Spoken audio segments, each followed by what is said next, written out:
Assalamualaikum dan salam sejahtera. Bersama dengan Cikgu Fanida dalam mempelajari biologi tingkatan 5 KSSM.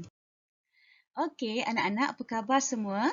Jadi video pada kali ini ialah cikgu akan mengupas satu lagi topik yang menarik iaitu bab 3 nutrisi dalam tumbuhan. Standard pembelajaran bagi bab 3 adalah 3.1 mengenal pasti makronutrien dan mikronutrien yang diperlukan oleh tumbuhan, mewajarkan kepentingan makronutrien dan mikronutrien dalam tumbuhan, 3.2 memerihalkan struktur akar dalam pengambilan air dan garam mineral, mewajarkan penyesuaian akar untuk pengambilan air dan garam mineral. 3.3 menerangkan penyesuaian nutrisi dalam tumbuhan. Baiklah, kita mulakan dahulu dengan 3.1 iaitu nutrien tak organik utama. Okey, cikgu kupaskan dulu makronutrien dan mikronutrien yang diperlukan oleh tumbuhan. Nutrien dapat dibahagikan mengikut kuantiti yang diperlukan oleh tumbuhan iaitu makronutrien dan mikronutrien. Mari kita lihat rajah 3.2. Okey, makronutrien terdiri daripada karbon, kalsium, hidrogen, magnesium, oksigen, fosforus, nitrogen, sulfur dan kalium. Manakala mikronutrien terdiri daripada klorin, zinc, ferrum. Ferrum tu besi samalah ya. Okey, kuprum, mangan, nikel, boron dan molybdenum. Okey, seterusnya 3 makronutrien utama. Ini yang utama ya, iaitu karbon, hidrogen dan oksigen. Dapat diperoleh dengan mudah daripada udara, air dan di dalam tanah. Nutrien-nutrien ini dapat membentuk sebahagian besar jisim kering kebanyakan tumbuhan. Okay, oleh itu, kekurangan nutrien ini jarang-jarang dialami oleh tumbuhan. Nutrien selebihnya diambil dalam bentuk garam mineral yang larut di dalam tanah melalui pembajaan. Okey, mari kita lihat kepentingan makronutrien dalam tumbuhan. Okey, kita tengok dulu makronutrien bagi karbon, hidrogen dan oksigen. Dia berfungsi sebagai komponen penting dalam kitar karbon dan kitar oksigen ya anak-anak. Okey, kitar karbon dan kitar oksigen. Dan dia merupakan komponen dalam semua sebatian organik tumbuhan dan komponen penting dalam sintesis gula. Kesan kekurangan CHO ni, karbon, hidrogen dan oksigen ni ialah proses fotosintesis tak berlaku. Okey, kemudian kekurangan pembebasan gas oksigen oleh tumbuhan. Okey, dan seterusnya tumbuhan terbantuk sehingga boleh menyebabkan kematian kerana ketiadaan glukosa. Okey, seterusnya nitrogen. Nitrogen ni dia memberi warna hijau kepada tumbuhan melalui pembentukan klorofil. Kemudian, dia merupakan komponen utama protein, asid nukleik dan enzim-enzim dalam fotosintesis dan respirasi. Kesan kekurangan nitrogen ialah daun mengalami klorosis. Anak-anak, klorosis ni ialah daun jadi kuning. Okey. Kemudian, dia mengalami klorosis ni khususnya pada daun yang matang. Jadi, daun sebelah bawah akan gugur. Kemudian proses sintesis protein akan terjejas dan akhirnya pertumbuhan akan terbantut. Okey, seterusnya makronutrien bagi kalium. Kalium ni penting untuk mensintesiskan protein dan metabolisme karbohidrat. Dia juga sebagai kofaktor bagi beberapa enzim. Selain daripada itu, dia membantu mengekalkan kesegahan tumbuhan. Kesan kekurangan kalium ialah sintesis protein akan terjejas anak-anak. Kemudian sisi daun. Sisi tu sebelah kiri kanan daun tu dia bakal menjadi warna kuning. Okey? Dan dia akan menyebabkan kematian tumbuhan pramatang. Baiklah, seterusnya kalsium. Okey, kalsium berfungsi sebagai komponen utama lamela tengah, okey, dinding sel dan gentian gelendung semasa pembahagian sel. Kemudian kesan kekurangan kalsium ialah pertumbuhan terbantut, daun yang terherut dan bercuping. Kemudian bahagian di antara urat daun menjadi kuning.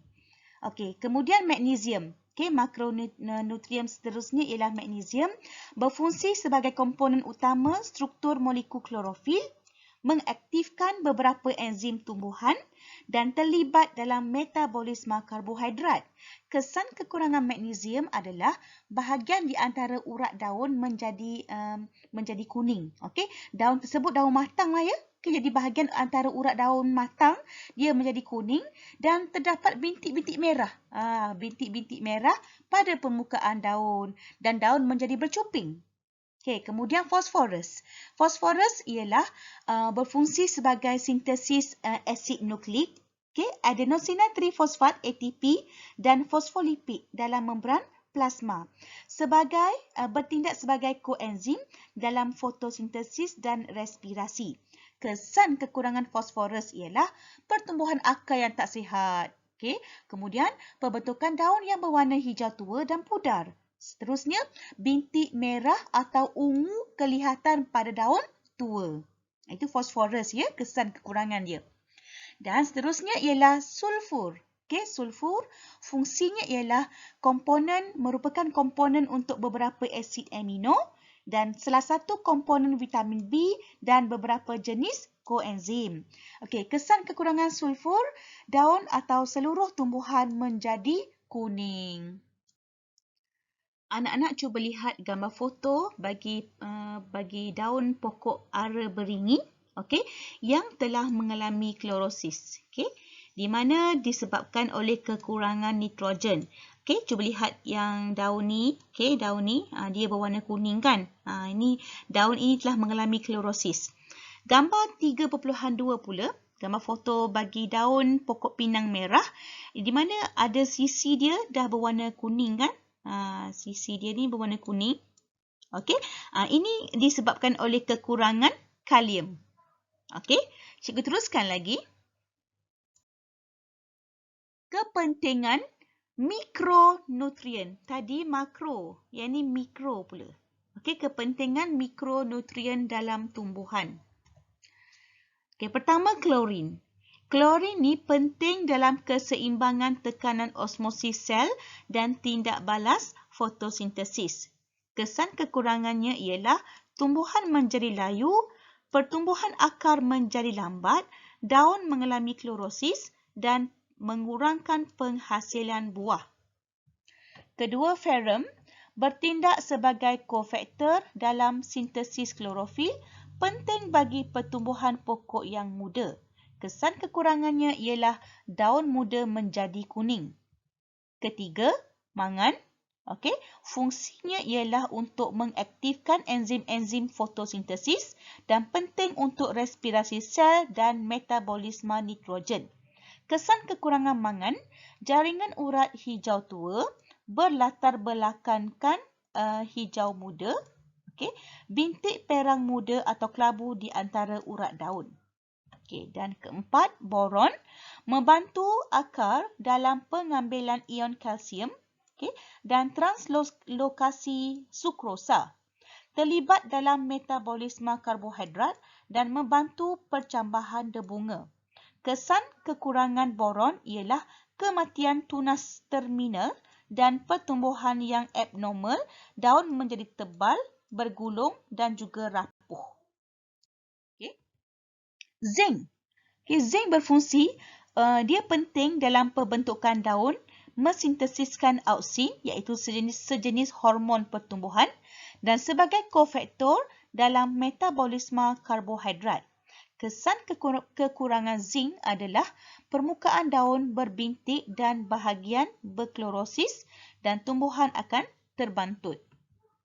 Kuprum. Kuprum terlibat dalam metabolisme nitrogen dan fotosintesis, penting bagi pertumbuhan, pembiakan dan pembentukan bunga. kesan kekurangan kopram, kematian apeks pucuk muda, bintik perang kelihatan pada daun terminal dan tumbuhan menjadi terbantut. Okey, seterusnya Nikkei. Komponen enzim tumbuhan yang terlibat untuk menguraikan urea menjadi amonia yang dapat digunakan oleh tumbuhan. Kesan kekurangan Nikkei, pertumbuhan terbantut, mengurangkan hasil tanaman dan kesan terbakar pada hujung daun disebabkan oleh pengumpulan urea. Molybdenum terlibat dalam pengikatan nitrogen dan penurunan nitrat semasa sintesis protein. Kesan kekurangan molybdenum, klorosis pada bahagian di antara urat daun yang matang, daun berwarna hijau pucat dan hasil tanaman berkurang. Larutan kultur adalah larutan yang digunakan untuk mengkaji kepentingan nutrien bagi pertumbuhan-tumbuhan. Okey, kita guna larutan kultur ya. Larutan kultur yang dikenali sebagai larutan kultur NOP. Okey, dia mengandungi semua nutrien termasuklah unsur surih yang diperlukan oleh tumbuhan untuk hidup sihat. Larutan kultur NOP yang lengkap telah disediakan oleh seorang ahli kimia yang dikenali sebagai Wilhelm Nopp pada tahun 1859. Larutan kultur NOP ni diambil sempena nama saintis yang cikgu sebutkan tadi, iaitu Nopp ni. Larutan kultur NOP. Jadual 3.3 menunjukkan komposisi larutan lengkap bagi kultur NOP. Ini dia komposisi larutan kultur NOP lengkap. Larutan kultur lengkap NOP. Kita ada kalsium nitrat 0.8 gram, kalium nitrat 0.2 gram, kalium dihidrogen sulfat 0.2 gram, magnesium sulfat 0.2 gram, ferrum 3 fosfat, surih, dan air suling kita guna 1000 cm padu. Kemudian,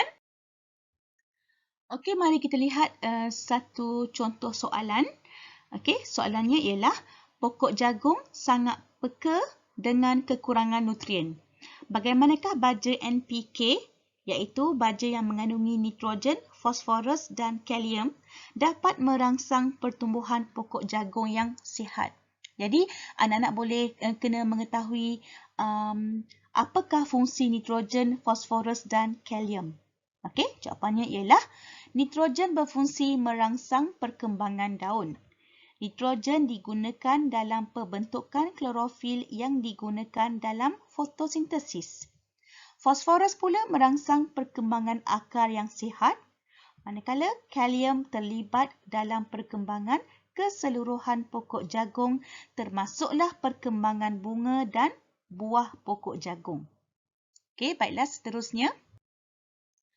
3.2 Organ pengambilan air dan garam mineral. Secara kebiasaannya, akar terletak di bahagian bawah, di bawah permukaan tanah. Hal ini dikatakan demikian kerana akar tumbuh ke arah pusat bumi dan kawasan berair.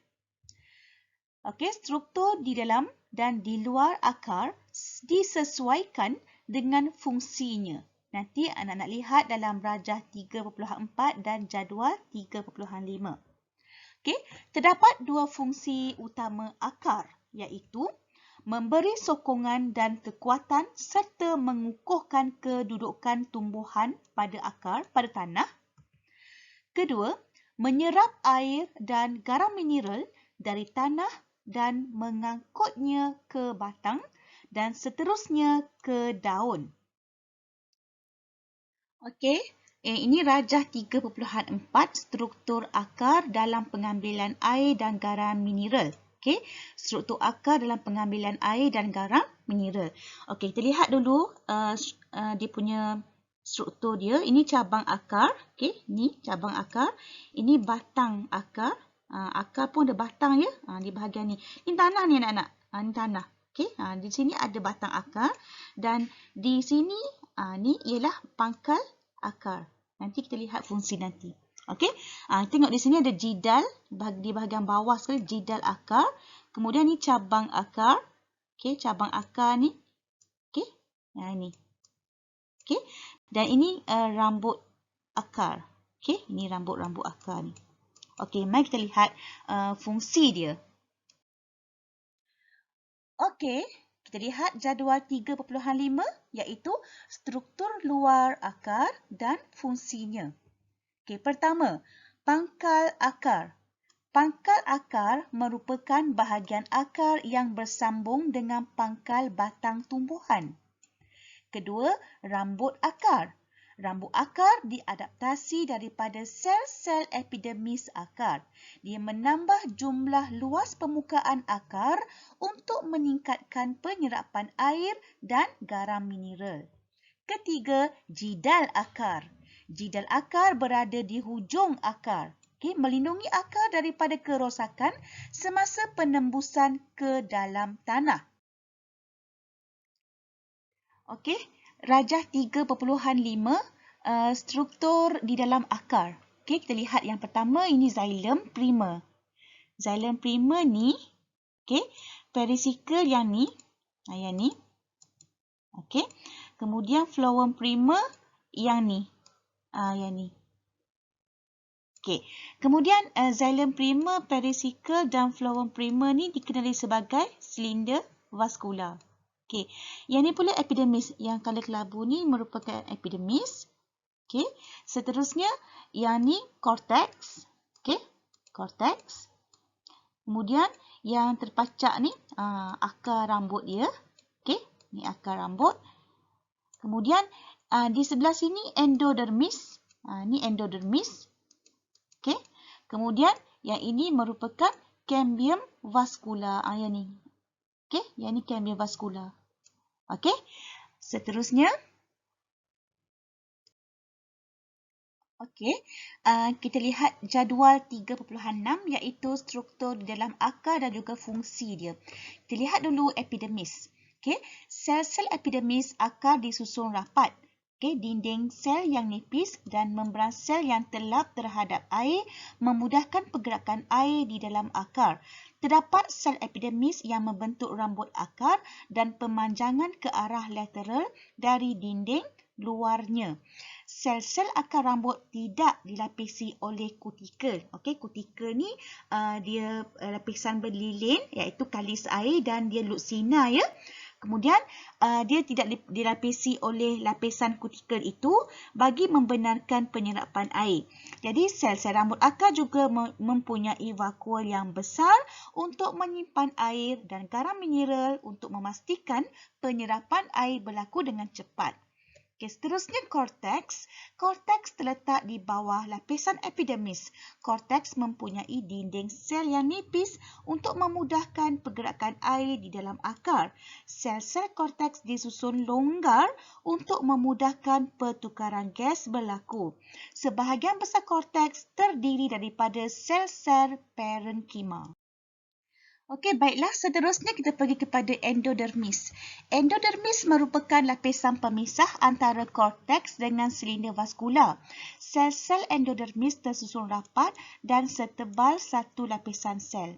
Sebahagian besar endodermis mengalami penebalan suberin atau lignin ya pada dindingnya yang membentuk jalur Casparian. Anak-anak, jalur Casparian ni dia dibina daripada suberin. Suberin ni ialah sejenis bahan yang kalis air ya, di mana jalur ini dia menghalang pergerakan air daripada melalui ruang antara dinding sel dan dia akan menyalurkan ataupun memaksa air ke dalam sitoplasma. Dan seterusnya, dia akan meresap ke dalam salur xylem. Itu jalur Casparian.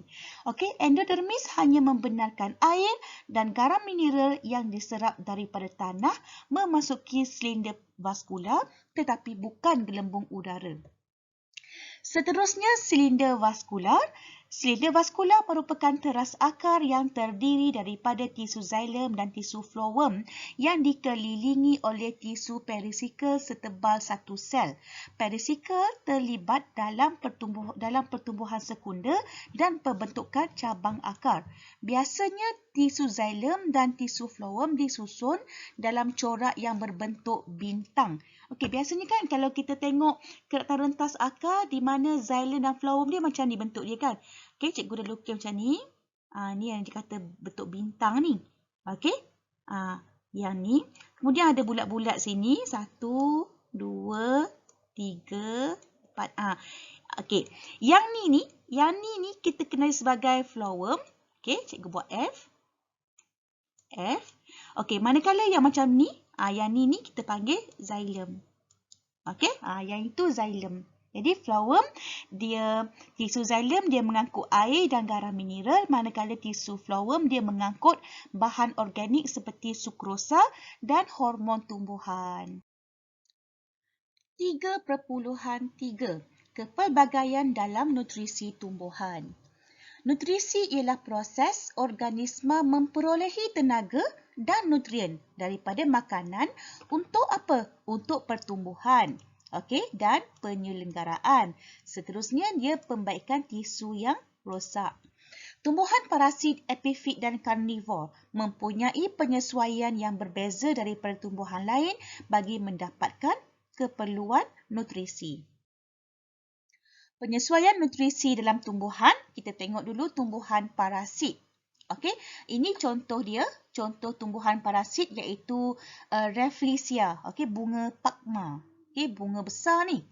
Okey, tumbuhan parasit hidup menumpang pada tumbuhan lain iaitu kita kenali sebagai perumah. Di mana tumbuhan lain tu kita kenali sebagai perumah. Dia tumpang pada perumah.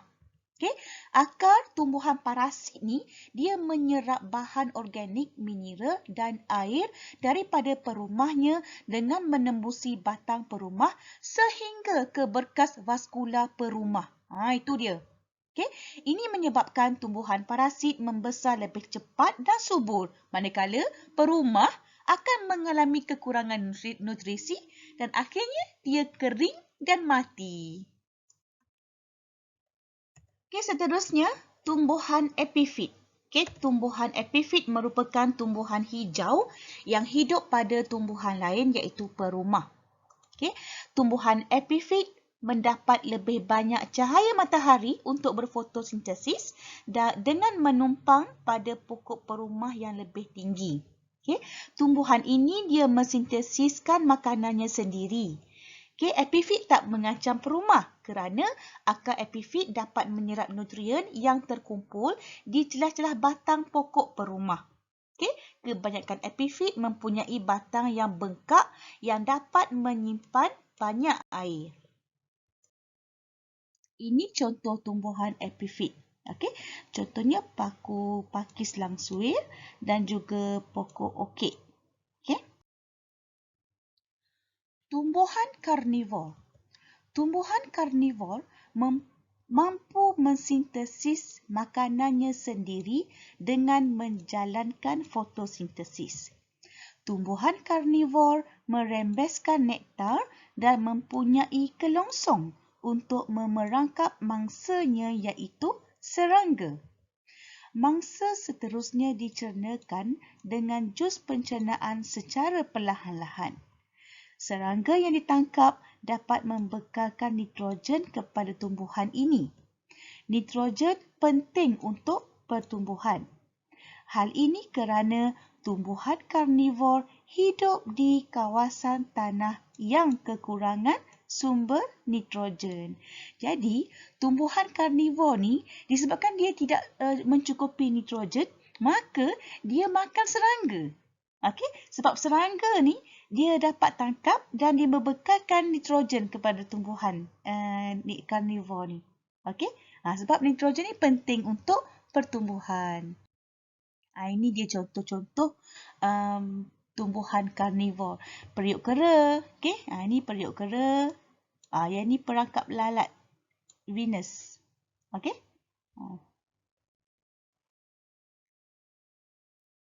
Okey. Riftia pachyptila iaitu cacing tabung raksasa. Dia hidup di dasar lautan zon gelap sekitar lubang hidroterma. Lubang hidroterma ni mengeluarkan air yang kaya dengan bahan kimia dan mineral. Zon gelap merupakan zon dalam lautan yang amat dalam dan tiada cahaya yang dapat sampai. Cacing ini tidak bergantung kepada cahaya sebagai sumber tenaga. Sebaliknya, bergantung kepada bakteria yang hidup di dalam badannya.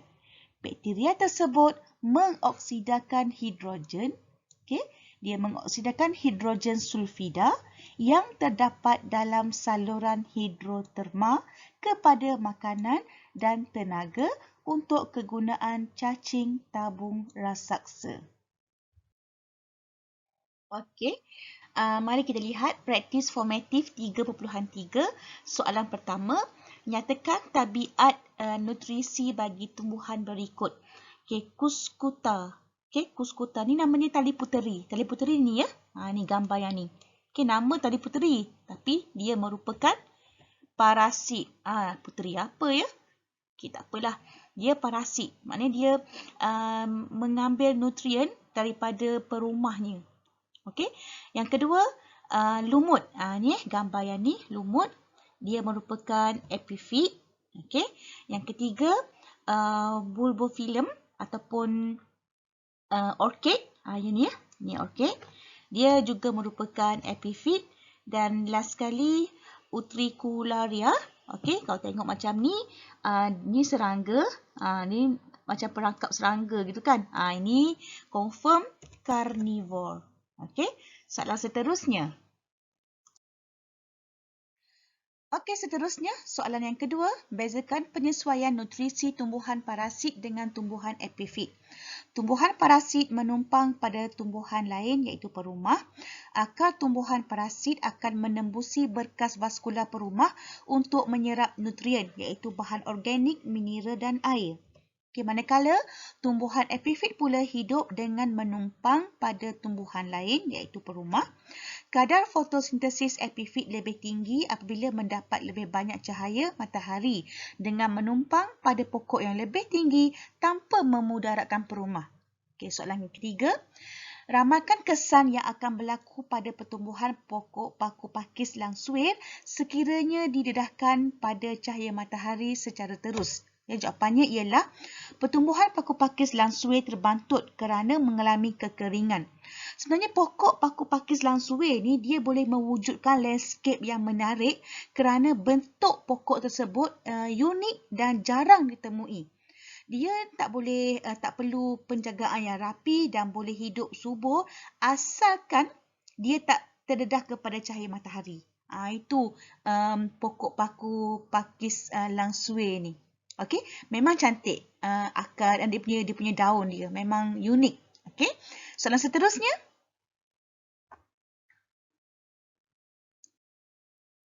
Okey, ini dia soalan.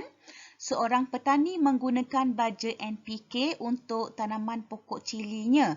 Baja NPK mengandungi unsur nitrogen, fosforus dan kalium yang merupakan nutrien penting untuk pertumbuhan tanaman serta mengandungi mikronutrien yang diperlukan untuk tumbuhan. Pada pendapat anda, apakah mikronutrien yang terdapat dalam baja tersebut?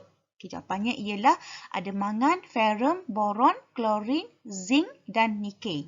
Okey. Seterusnya, terangkan fungsi unsur nitrogen, fosforus dan kalium terhadap pokok cili. Okay, jadi anak-anak boleh bagi fungsi bagi nitrogen, fosforus dan kalium lah ya. Okey, fungsi nitrogen merangsang perkembangan pertumbuhan daun. Fosforus penting untuk pertumbuhan akar yang sihat. Dan kalium menggalakkan perkembangan bunga dan buah dan merangsang perkembangan buah cili yang besar dan panjang. Soalan seterusnya, soalan C. Setelah beberapa kali menggunakan baja tersebut, petani mendapati daun pokok cilinya semakin berwarna hijau gelap dan batang pokoknya menjadi lemah. Apakah yang menyebabkan tanaman pokok cili mengalami keadaan yang tak normal? Padahal petani tersebut telah menggunakan baja NPK tadi kan. Tapi kenapa masih mengalami masalah keadaan yang tak normal tersebut? Kenapa ya? Okey, ini jawapannya.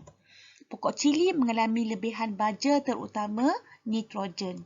Okey, tengok dekat jawapan tengah soalan dia kata setelah beberapa kali menggunakan baja. Beberapa kali. Jadi mungkin petani tersebut melakukan pembajaan secara kerap, maka pokok cili tersebut mengalami lebihan baja. Sebab pokok cili ni dia mengandung NPK, dia mengandung nitrogen kan.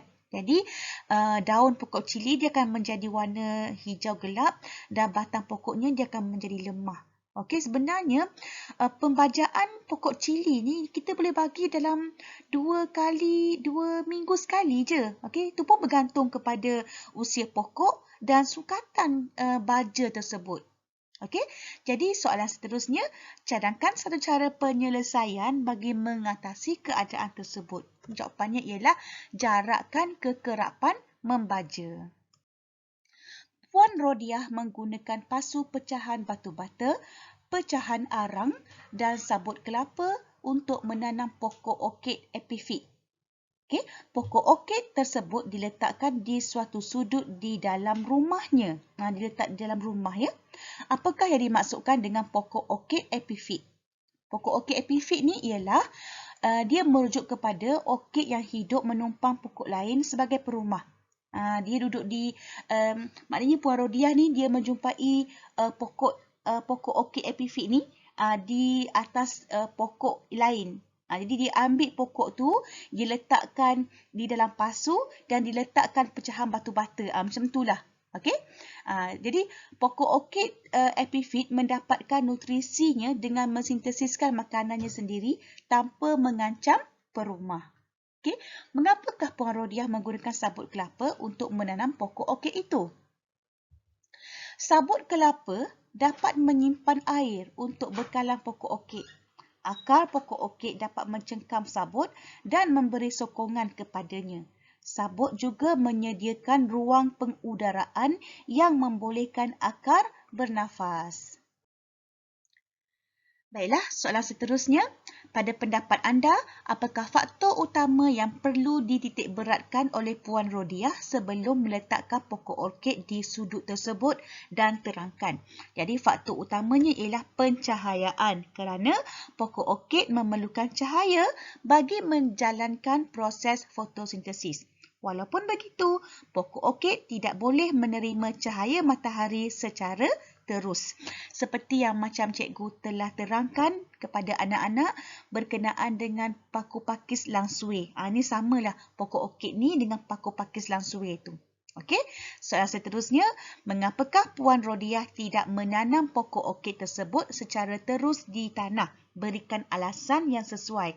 Tadi dekat soalan tadi kan dikata Puan Rodiah menggunakan serpihan pasu yang telah pecah, arang dan juga sabut kelapa. Kenapa tidak menggunakan tanah? Ini soalan dia. Okey, jawapannya ialah akar pokok orkid dia memerlukan medium yang mampu meningkatkan saliran dan pengudaraan yang baik berbanding tanah. Jadi kalau sekiranya Puan Rodiah ditanam pada tanah, okey, orkid tadi dalam tanah, kemungkinan akar pokok orkid dia akan mereput disebabkan kehadiran air yang berlebihan. Sebab pokok orkid ni dia ada batang yang membengkak untuk menyimpan air. Jadi dia tak perlu menggunakan medium tanah. Sebaliknya dia menggunakan serpihan pasu yang pecah dan juga arang serta sabut kelapa. Dah memadai. Sebab dia mampu meningkatkan saliran dan pengudaraan yang baik berbanding tanah tadi. Okey. Okey. Pak Ali menggunakan kaedah seperti dalam gambar foto untuk tanaman herbanya. Beliau menggunakan sumbu yang terendam di dalam larutan nutrien bagi memenuhi keperluan tanamannya. Ini dia sumbu. Okey, nampak tak? Sumbu dia. Apakah kaedah yang digunakan oleh Pak Ali? Apa nama dia? Kaedahnya ialah kaedah hidroponik. Okey, nyatakan 4 keperluan. Okey, 4 keperluan asas tanaman bagi memastikan tanaman Pak Ali tumbuh sihat dan subur. Jadi 4 keperluan dia ialah air, cahaya, nutrien dan udara. Wajarkan penggunaan sumbu dalam kaedah yang dijalankan oleh Pak Ali. Wajarkan. Jadi, sumbu ni digunakan untuk menyerap air dan nutrien daripada larutan nutrien. Okay. Sumbu yang sentiasa basah memastikan akar mendapat bekalan air dan nutrien. Okay. Jelaskan adaptasi akar bagi membolehkan tumbuhan tersebut mendapat nutrien secukupnya. Okay. Kaedah ini sesuai untuk tanaman herba dan tumbuhan bersaiz kecil.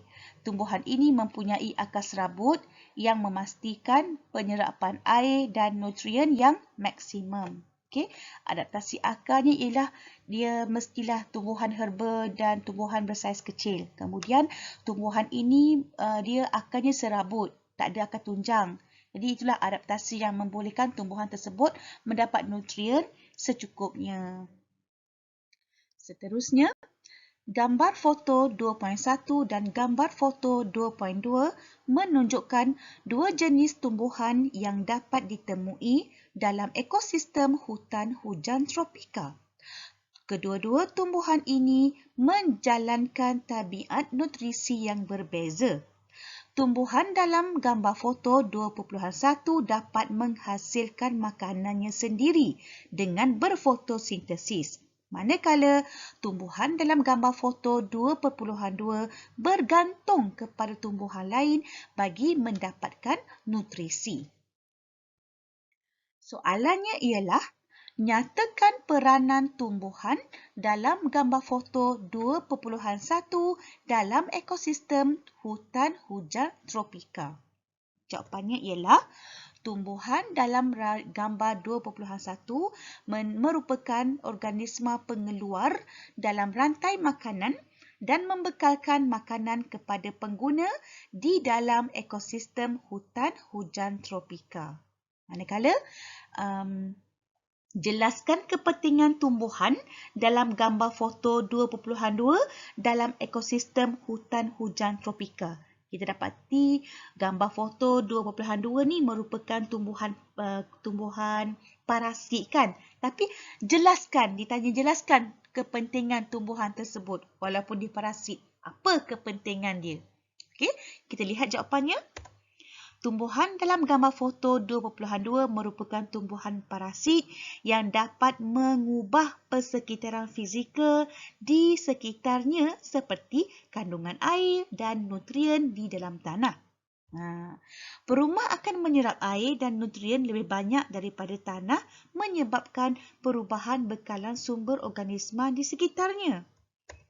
Interaksi tumbuhan parasit dan perumah juga dapat mengekalkan aliran tenaga dan keseimbangan ekosistem di dalam hutan hujan tropika. Okey, soalan C. Terangkan perbezaan penyesuaian nutrisi kedua-dua tumbuhan tersebut. Jadi tanya perbezaan penyesuaian nutrisi. Okey, jom kita lihat jawapannya. Tumbuhan dalam gambar foto 2.1 mempunyai klorofil. Jadi tumbuhan ini dia akan menghasilkan makanannya sendiri dengan mensintesiskan sebatian organik kompleks daripada bahan mentah tak organik ringkas melalui proses fotosintesis. Okey, manakala tumbuhan dalam gambar foto 2.2 tidak mempunyai klorofil, maka tumbuhan ini tidak dapat berfotosintesis. Tumbuhan ini menyerap air dan nutrien daripada tumbuhan perumah. Akhirnya, menembusi batang perumah hingga ke berkas vaskular. Okey, soalan seterusnya. Beberapa kajian mendapati bahawa tanaman organik mengandungi lebih banyak nutrien berbanding tanaman biasa. Bagaimanapun, terdapat juga kajian yang menunjukkan tiada perbezaan kandungan nutrien antara kedua-dua tanaman tersebut. Sebagai seorang pegawai pertanian, wajarkan maklumat ini. Dikata tanaman organik ni lebih mengandungi banyak nutrien berbanding tanaman biasa. Kemudian ada juga kajian menunjukkan tiada perbezaan pun kandungan nutrien antara kedua-dua tanaman ini. Jadi sebagai seorang pegawai pertanian, dia suruh kita wajarkan maklumat ini. Okey? Poin pertama, tanaman organik yang ditanam merupakan tanaman yang bebas daripada bahan tambahan tiruan seperti baja buatan dan juga hormon buatan. Itu tanaman organik. Okey? Selain bebas daripada bahan kimia, tanaman organik juga kaya dengan antioksidan, mineral dan vitamin. Hal ini dikatakan demikian kerana tanaman organik tidak menggunakan racun perosak berbanding tanaman bukan organik. Okey, baiklah. Jom kita imbas kembali memori kita apa yang telah kita pelajari pada video kali ini, iaitu bab 3 nutrisi dalam tumbuhan. Kita ada 3.1 nutrien organik, nutrien tak organik utama. Okey, 3.2 organ pengambilan air dan garam mineral dan 3.3 kepelbagaian dalam nutrisi tumbuhan. Bagi nutrien tak organik utama, kita ada makronutrien dan mikronutrien. Makronutrien terdiri daripada karbon, oksigen, hidrogen, nitrogen, kalium, kalsium, magnesium, fosforus dan sulfur. Manakala mikronutrien pula terdiri daripada klorin, ferrum, mangan, boron, zinc, kuprum, nikel dan molybdenum. Okey, kita lihat 3.2 organ pengambilan air dalam garam mineral. Kita ada struktur luar bagi akar dan struktur dalam bagi akar. Kemudian untuk struktur luar akar kita dah bincang berkenaan dengan pangkal akar, batang akar, cabang akar dan rambut akar serta jidal akar. Okey, kita bincang sekali dengan kepentingan dia. Manakala struktur dalam juga kita bincang epidermis, cortex, endodermis dan silinder vaskular. Okey, serta dengan kepentingannya. Kemudian yang last kali kepelbagaian dalam nutrisi tumbuhan, cikgu telah bincangkan dengan anak-anak berkenaan dengan tumbuhan karnivor, parasit dan juga epifit. Okey, contoh bagi tumbuhan karnivor, cikgu bagi contoh periuk kera dan juga perangkap lalat Venus. Kalau parasit ni tumbuhan Pakma ataupun Rafflesia tadi kan. Dan tumbuhan epifit ada sekali dengan soalan sekali berkenaan dengan pokok paku pakis dan juga pokok orkid. Okey, berakhir sudah pembelajaran kita pada kali ini. Sekian dahulu cikgu ucapkan kepada anak-anak semua. Terima kasih dan jumpa lagi dalam bab yang seterusnya. Sekian. Assalamualaikum warahmatullahi wabarakatuh. Terima kasih.